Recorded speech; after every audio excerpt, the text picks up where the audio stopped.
Mas abala na ngayon dito sa harapan nitong Senado at kanina may bagyang sitwasyon kasi yung pong sound system na ginagamit nitong mga taga-suporta ni Vice President Sara Duterte, pinaliso ng pulisya. Dito yung nakalagay dito sa may gilid na yan.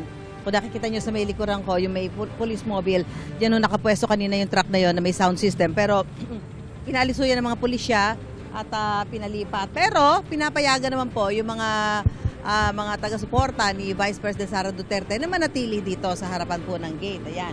Pero syempre, sabi ho ng mga taga-suporta ni Vice President Sara Duterte, kailangan nila yung sound system. Napapansin din ho natin na medyo mas marami na ho yung mga nakadeploy ng mga pulis dito sa harapan ng Senado. May mga nakita rin tayo dito mga bomb sniffing dogs at talaga nagiging abala na rin ho dahil nagdadatingan na rin po yung karamihan sa mga kawani ng empleyado bukod pa doon sa mga miyembro ng media na siyempre mag-aantabay po sa mga magaganap ngayong araw na dito sa Senado. Samantala ay sinabi po ni Senador Bato de la Rosa na handa siyang harapin ang arrest warrant ng International Criminal Court pero dapat daw idaan sa proseso.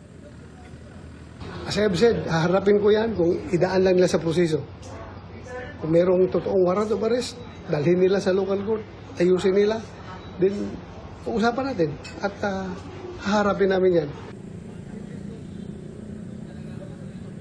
Sinabi niya yan sa live broadcast si Senador Robin Padilla mula sa loob ng Senate Lounge kagabi.